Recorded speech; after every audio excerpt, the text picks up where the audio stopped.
Timnas Tiongkok ini dalam posisi tertekan setelah performa buruk di kualifikasi Piala Dunia Zona Asia. Hingga laga keempat grup C, Tiongkok baru mengoleksi 6 poin dan terpuruk di dasar klasemen. Sebaliknya, Timnas Indonesia justru mengejutkan dengan mengoleksi 9 poin dan kini menempati posisi keempat. Dengan hanya 2 laga tersisa, peluang Tiongkok untuk menembus 2 besar yang menjadi syarat lolos otomatis semakin tipis. Ketatnya persaingan membuat setiap poin menjadi sangat krusial di sisa pertandingan. Sesuai regulasi, 2 tim teratas di grup berhak lolos langsung ke Piala Dunia, sementara peringkat ketiga dan keempat harus melewati babak playoff yang berat. Posisi Tiongkok ini mengkhawatirkan karena jika gagal memanfaatkan 2 laga tersisa, mereka harus melupakan ambisi ke putaran final. Media Tiongkok seperti Sohu mengakui kondisi ini, bahkan menyebut harapan Tiongkok untuk lolos langsung hampir sirna. Tekanan makin berat karena Indonesia justru tampil konsisten dan percaya diri dalam setiap laga. Namun, di tengah situasi suram itu, Sohu menyoroti adanya jalan tak terduga yang mungkin bisa menjadi penyelamat. Mereka membahas rumor tentang potensi mundurnya Iran dari Piala Dunia akibat ketegangan diplomatik dengan Amerika Serikat, tuan rumah ajang tersebut. Jika Iran benar-benar mundur, 1 slot Asia bisa terbuka, memberi peluang baru bagi tim seperti Tiongkok untuk tetap melaju. Meski peluang ini kecil dan bergantung pada faktor non-teknis, media Tiongkok menyebut ini sebagai angin segar di tengah tekanan yang mencekik. Meski demikian, mengandalkan skenario seperti itu tentu bukan solusi ideal bagi Tiongkok.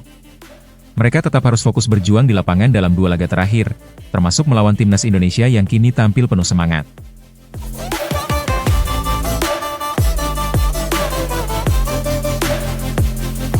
Dean Zandbergen membagikan rasa penasarannya terhadap peluang Timnas Indonesia untuk tampil di Piala Dunia. Dalam sebuah wawancara di kanal YouTube Yusa Nugraha, Dean dengan antusias mengungkapkan harapannya melihat skuad Garuda lolos ke ajang 4 tahunan tersebut. Meskipun menyadari bahwa nasib Indonesia juga bergantung pada hasil tim lain, Dean tetap optimistis terhadap peluang tersebut. Ia meyakini bahwa dengan memenangkan 2 laga sisa, Indonesia bisa mengukir sejarah baru. Dalam lanjutan kualifikasi Piala Dunia, Indonesia masih harus melewati ujian berat menghadapi Cina dan Jepang. Laga melawan Cina dijadwalkan pada 5 Juni 2025 di Gelora Bung Karno, sedangkan 5 hari kemudian menghadapi Jepang di Suita City Football Stadium. Pada pertemuan pertama, Indonesia harus mengakui keunggulan kedua tim tersebut, sehingga pada pertandingan ini Garuda diharapkan tampil lebih garang. Dean percaya jika timnas mampu membalas kekalahan itu, peluang lolos ke Piala Dunia akan tetap terbuka lebar. Dean menilai materi pemain timnas Indonesia saat ini cukup solid untuk bersaing di level tertinggi. Ia memuji kualitas individu dan kekompakan yang ditunjukkan para pemain sepanjang kualifikasi. Menurut Dean, Indonesia bukan hanya berpeluang lolos, tetapi juga bisa menjadi kejutan di Piala Dunia.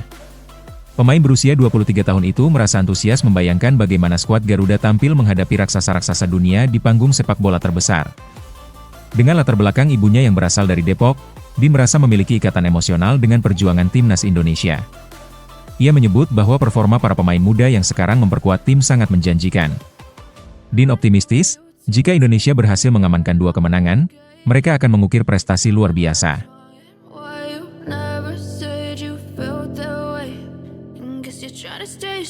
Jai Pelupesi akhirnya resmi menjadi bagian dari timnas Indonesia setelah proses naturalisasi yang rampung pada 10 Maret 2025. Debutnya langsung mencuri perhatian publik saat tampil penuh melawan Bahrain dalam kualifikasi Piala Dunia. Penampilannya solid, membawa timnas meraih kemenangan tipis 1-0. Banyak yang memuji gaya mainnya yang tenang dan berkelas. Namun, di balik performa gemilang itu, banyak yang penasaran dengan latar belakangnya sebagai pemain keturunan.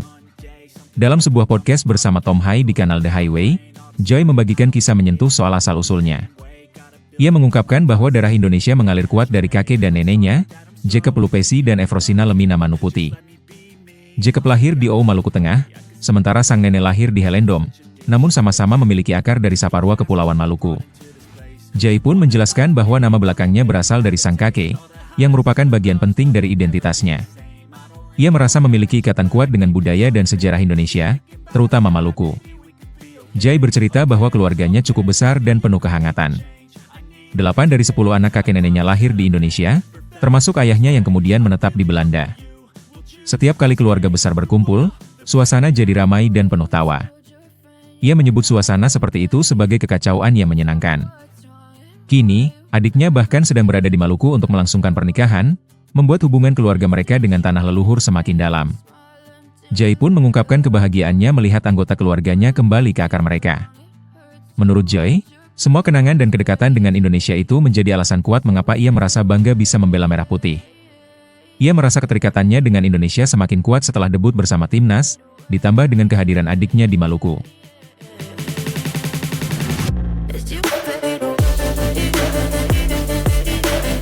Hernando Ari kini menghadapi persaingan ketat di timnas Indonesia setelah munculnya nama baru dari Eropa Cyrus Margono. Dalam hierarki kiper saat ini, Hernando yang membela Persebaya Surabaya sudah berada di posisi ketiga di bawah Marten Pas dan Emil Audero. Pada jeda internasional Maret lalu, situasi ini makin terlihat jelas, dengan Hernando lebih sering menjadi cadangan dibandingkan dua kiper diaspora tersebut. Kini, peluang Hernando makin terancam dengan potensi kedatangan kiper muda berbakat dari Liga Kosovo. Patrick Kluivert dan tim pelatih timnas Indonesia tengah mempertimbangkan opsi tambahan untuk posisi penjaga gawang. Sjoerd Woudenberg, pelatih kiper timnas, baru-baru ini bertemu dengan Cyrus Margono yang saat ini bermain untuk KF Dukakjini di Liga Kosovo. Meski liga tersebut tergolong semenjana di Eropa, Cyrus mampu tampil konsisten dan menjadi kiper utama klubnya. Ia tercatat sudah tampil dalam 10 laga di seluruh kompetisi musim ini, membuktikan ketangguhan dan kualitasnya di bawah mistar gawang. Meskipun Woudenberg menghapus unggahan pertemuannya dengan Cyrus untuk menghindari fokus berlebihan pada satu pemain, isu ini sudah memicu perbincangan panas. Jika Patrick Kluivert memutuskan untuk memanggil Cyrus ke timnas, posisi Hernando berpotensi merosot menjadi kiper keempat. Kondisi ini tentu menjadi tantangan berat bagi Hernando yang sebelumnya diharapkan menjadi opsi kedua saat Marten Pas absen karena akumulasi kartu. Kompetisi di sektor kiper kini semakin ketat dan terbuka bagi siapa saja yang mampu menunjukkan performa terbaik. Dengan kehadiran Marten Pas, Emil Audero, dan kemungkinan besar Cyrus Margono, timnas Indonesia kini memiliki kedalaman di sektor penjaga gawang yang belum pernah terjadi sebelumnya. Hernando harus bekerja ekstra keras untuk membuktikan dirinya layak bersaing di level internasional.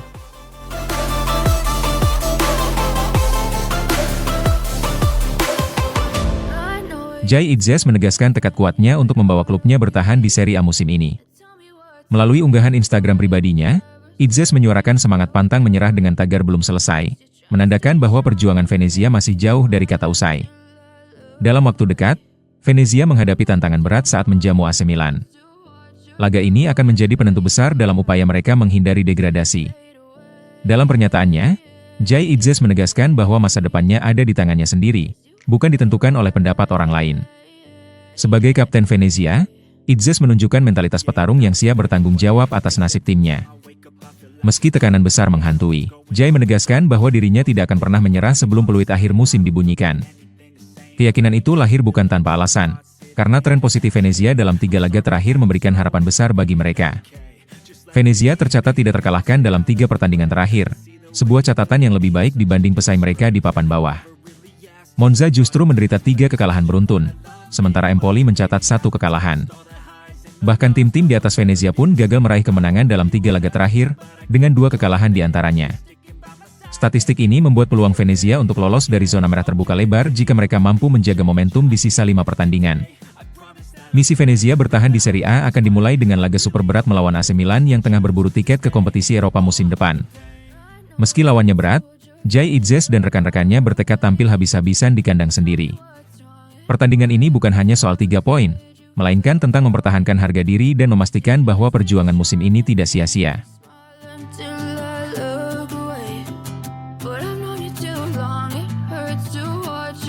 Timnas Malaysia tengah menyiapkan diri secara serius menjelang laga krusial menghadapi Vietnam di kualifikasi Piala Asia 2027. Pertandingan sengit ini akan berlangsung di Stadion Bukit Jalil Kuala Lumpur pada 10 Juni 2025 mendatang. Baik Malaysia maupun Vietnam sama-sama membawa modal positif dari laga perdana. Malaysia sukses mengalahkan Nepal dengan skor 2-0, sedangkan Vietnam tampil terengginas dengan kemenangan besar 5-0. Duel ini diprediksi akan berlangsung panas mengingat performa kedua tim yang sedang on fire. Pelatih Malaysia Peter Klamovski menegaskan pentingnya persiapan ekstra matang untuk menghadapi tantangan besar ini.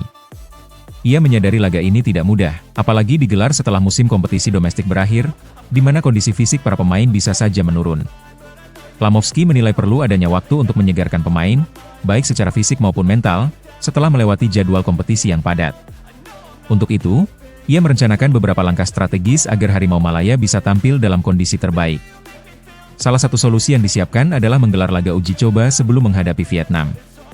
Klamovski menyebut bahwa pertandingan persahabatan sangat penting untuk mengembalikan ritme dan kebugaran pemain.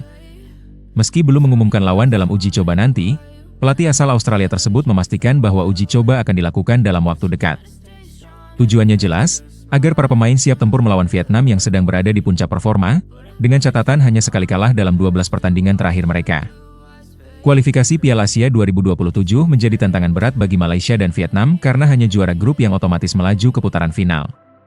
Dengan tekanan sebesar ini, Malaysia harus memaksimalkan setiap peluang persiapan yang ada.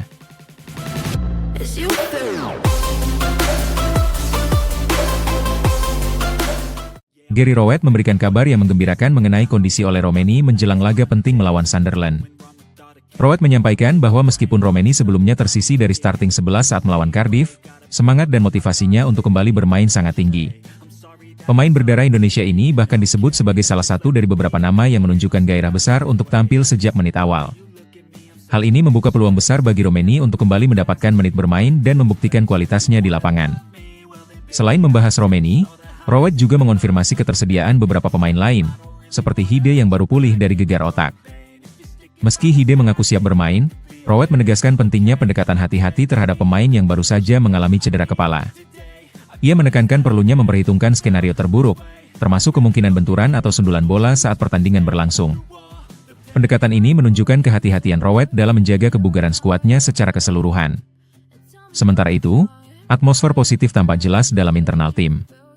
Rowett menyebut bahwa beberapa pemain, termasuk Stan Mills dan Ruben Rodriguez, menunjukkan antusiasme yang sama seperti Romeni untuk memulai pertandingan. Persaingan sehat dalam skuad dinilainya sebagai hal yang positif, karena menandakan tingginya motivasi pemain untuk berkontribusi. Situasi ini menjadi keuntungan tersendiri bagi Oxford United, yang tengah berjuang mempertahankan performa di tengah ketatnya persaingan Championship. Oleh Romeni sendiri bergabung dengan Oxford United pada bursa transfer Januari 2025 dari FC Utrecht. Hingga kini, ia telah mencatatkan 13 penampilan dan mencetak 1 gol. Meski kontribusinya di papan skor masih minim, peluang untuk tampil kembali di laga mendatang bisa menjadi momentum penting baginya untuk unjuk gigi.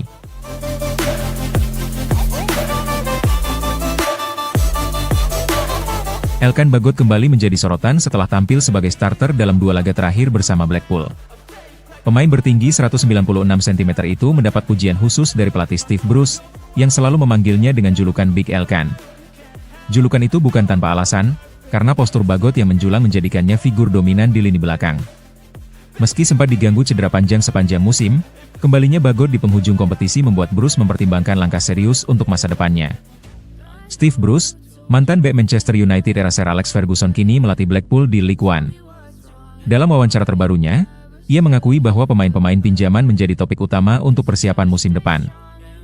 Dari 5 pemain pinjaman yang dimiliki Blackpool, nama Bagot termasuk dalam daftar yang akan dipertimbangkan lebih lanjut. Bruce menyatakan bahwa meskipun Bagot sempat absen lama karena cedera, performanya dalam 2 laga terakhir cukup menjanjikan untuk menjadi bahan evaluasi serius. Yang menarik, kontrak Bagot bersama klub induknya Ipswich Town akan segera habis pada akhir musim ini. Jika Ipswich memutuskan tidak memperpanjang kontrak bek asal Indonesia itu, maka Blackpool bisa merekrutnya secara permanen tanpa biaya transfer. Peluang ini tentu menjadi menarik bagi Bruce, yang tampaknya terkesan dengan fisik dan kemampuan Bagot sebagai bek tengah. Pembicaraan lebih lanjut antara Blackpool dan Bagot pun kemungkinan besar akan terjadi dalam waktu dekat. Di sisi lain, publik Indonesia dan PSSI juga menanti kepastian soal masa depan Bagot. Sejak Piala Asia 2023, ia belum lagi memperkuat timnas Indonesia karena ingin fokus bersama klub. Jika status klubnya sudah lebih jelas, ada kemungkinan Bagot membuka peluang untuk kembali memperkuat skuad Garuda.